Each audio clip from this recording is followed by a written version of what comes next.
Hello everyone, it's Sarah. It's been quite a while I know, however there was a ton of news dropped for Iceborne that I couldn't pass up today, so in this video, shown on the Japanese VJump account, it shows off these new weapon trees with these sparkly new weapons.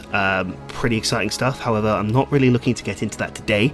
What we're going to be looking at instead is the changes to existing skills and the details of the new 4-slot decorations. Now, this video is cycling through the new weapon trees, the new Kinsect trees, this fancy gold glow you can see around a few of them is quite interesting. And there's a little bit about the layered armour, but we'll focus on the skills for now. So we'll just wait for this guy to go around and just set his stuff here. So as we're going through the armours here, you can actually see on the left that the EX classification of armours is back. You'll be able to see it pop up briefly on the right as well.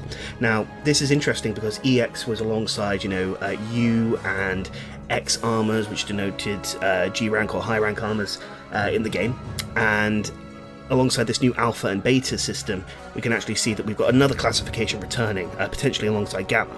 So here's the first biggest change, it's weakness exploit. You can tell by this sort of point or breakthrough kanji on the second row here. Now, we'll just pause it very quickly. What it details here is that we still only need 3 points to max the skill out. However, at level 1 we get 10% affinity when striking a weak spot, level 2 we get 15%, and level 3 we now only get 30%, which is different from the standard weakness exploit in World, giving you a whopping 50% affinity, which shows that there has been a slight nerf. However, if we look at the third line of each explanation, it details that when a part is tenderized or wounded, we get this extra affinity bonus. I believe that relates to the clutch claw attacks, so it looks as though they're trying to integrate that into your fighting style, which would be very interesting if people still persist with TA rule runs. Now, we can see at level 1, we get 5% boost, which gets it up to its old value of 15%. Level 2, another 15%, which takes it up to 30 overall, and then we still do get the massive 50% bonus, but we have to make sure that the weak spot is tenderized, which is good. It means we have to be more involved to get the most out of our weapons and still using as much of our arsenal as possible. I actually kind of like this change personally. Okay, next up we have the element attack skills. Now, they're going to scroll down a little here, I'll pause it right now. We've still got the standard levels, however there's a new 6th level attached. Unfortunately, the yellow text here obviously still shows that the element cap does still exist. However, I'm hoping we'll get new weapons with enough element attack to surpass this. But we get this percentage increase at level 4 and up. So level 4 we get a 5% on top of 100 effective element. Level 5 we get an extra 10% on top of that 100. And level 6 we get a whopping 20% extra element on top of 100. That's basically, without taking the base element into account, 120 extra element, which is quite frankly ridiculous. So here we have the skill Critical Eye. Now, the main thing that sticks out for me here is at level 7 we have a whopping 40% extra affinity at the max level. Now, with armour such as Draken, if it persists in Iceborne, and Teostra, Gamma Teostra that is, reaching max crit eye with the full set, or at least with parts of the pieces, it's going to be very, very easy to get, which is going to be a very useful skill to have. So despite weakness exploit getting this, effective nerf, or at least having to be more involved to get the most out of weakness exploit, we are still going to be getting a bit of a buff to our affinity skills, which means the meta could persist. Now here we can see the non-elemental boost decoration. It's still only 1 level, and it used to give 10% extra boost to non-element weapons back in Monster Hunter World. However, if we look on the right hand side here, we can only see a 5% increase, so we can actually see a bit of a nerf to non-elemental boost, which is quite interesting. Next up are the shot type ups. So we're talking about normal shots up, we're talking about spread shots up, and we're talking about pierce shots up. And as you can see here, which is a massive change, although we don't have specific numbers just yet, we have a huge second level to this. So not only is spread, pierce, and normal shots, still the same decorations, they're getting an extra level of power. So this is going to be quite something for things like the Glutton, unless there's a motion value nerf or anything such as that. But this is this is quite spectacular. So having a second level to those shot type ups is really going to help gunner weapons and bow out a ton. Now here we can see a pretty big change. Defense actually gets a percentage increase as well as flat increases as well. So we also get element up plus 5, I believe that's all res plus 5, standard defense plus 35 down at the bottom here, and an extra 10% of defense.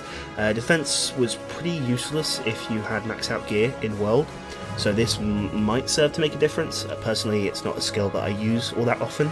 I find augmenting my gear to be much more effective rather than adding on extra skills for just flat defense, but we'll have to see. So here we have maximum might, which you can see is denoted with my very, poor Japanese, but it's stamina gauge, literally stamina gauge.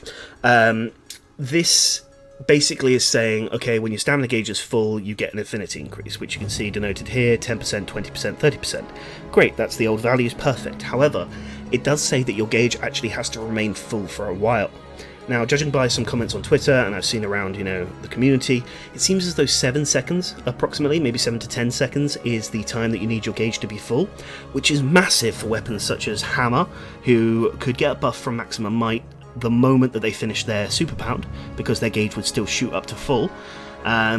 Things such as longsword using the foresight slash as well, as that consumes stamina. Lance, greatsword if they're using the shoulder tackles.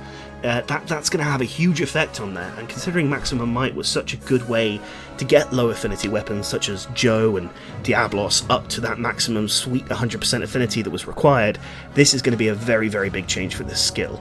So it'll be interesting to see how sets change with the introduction of this, as well as a very slight agitator nerf as well. Now here we're taking a look at the new upgrades to charms. So this one is the hearing protection charm.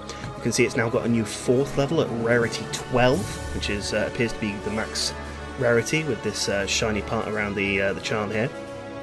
So that gives you 4 points into earplugs. That's almost maxed out. So we are seeing a few of these charms getting new higher levels, giving an extra point. This one here I believe is quake resistance, so tremor resistance. You can make yourself a charm that's got maxed out tremor resistance. This one's defense, and we now have, you just missed it there, but we now have an attack charm that I can upgrade to attack level 4 to get us that fabled 5% extra affinity. Now they're going over here the new 4-slot decorations you can see here. So this fight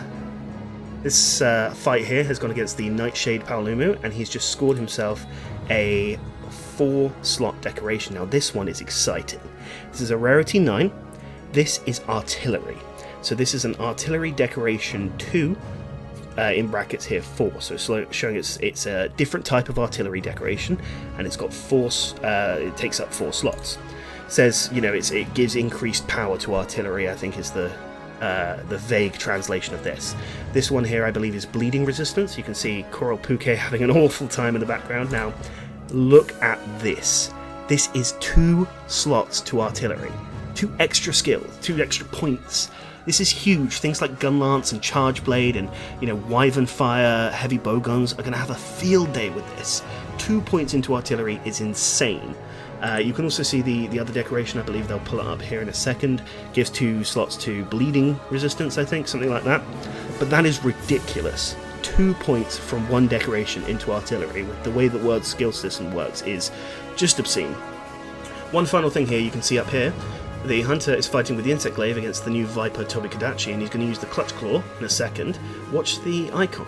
You notice how the X goes over the mantle? That's showing he's not consuming the mantle. He's not actually using any part of the mantle in the slightest. So that means that your mantles will still persist if you use the clutch claw attacks, again, up here. So that's a nice little change that they've put in there as well. So that gets to the end of the video.